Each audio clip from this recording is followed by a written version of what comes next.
Blood ఫ్లూపై ప్రభుత్వం alert. సరిహద్దుల్లో check పోస్టులు ఏర్పాటు.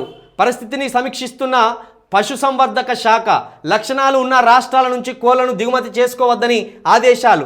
రాష్ట్రంలో బ్లడ్ ఫ్లూ అంటూ ప్రచారం జరుగుతున్న నేపథ్యంలో ప్రభుత్వం అప్రమత్తమైంది. ఆ లక్షణాలతో ఏమైనా కోళ్లు చనిపోయాయా అంటూ ఆరా తీస్తున్నది. శాంపిల్స్ సేకరించి పరీక్షలకు పంపిస్తున్నది. బ్లడ్ ఫ్లూ లక్షణాలు ఉన్న రాష్ట్రాల నుంచి కోళ్లను దిగుమతి చేసుకోవద్దని ఆదేశాలు జారీ చేసింది. మరొక వైపు రాష్ట్ర సరిహద్దు ప్రాంతాల వద్ద అధికారులకు చెక్ పోస్టులు ఏర్పాటు చేశారు. నిన్న నుంచి బ్లడ్ ఫ్లూకి సంబంధించి విస్తృతంగా సోషల్ మీడియాలో పోస్టులు కనిపిస్తున్నాయి.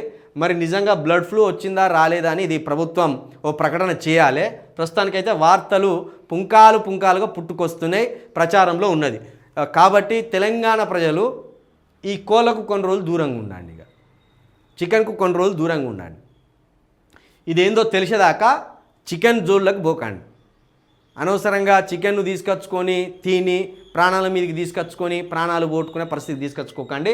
మరి ఇదేందో ఇంతవరకు దీని మీద ఒక స్పష్టమైన సమాచారం అయితే ప్రభుత్వం దగ్గర నుంచి రాలేదు. కాకపోతే చెక్ పోస్టులు పెడుతున్నారట. పశుసంవర్ధక శాఖను పరిస్థితి ఎట్లున్నదో అని సమీక్షించమని ఒక ఆదేశాలు అయితే జారీ చేసింది. ఇతర రాష్ట్రాల నుంచి కోళ్లను దిగుమతులు చేసుకోకుండా కూడా ఒక కట్టుదిట్టమైన చర్యలు కూడా చేస్తున్నట్టు కూడా ఇక్కడ ఈ వార్తను చూస్తే అర్థమవుతుంది. కాబట్టి తెలంగాణ ప్రజలు కావచ్చు, ఈ తెలుగు రాష్ట్రాల ప్రజలు కావచ్చు, కొన్ని రోజులు చికెన్ తినకుండా దూరం పాటించండి, సరిపోతుంది.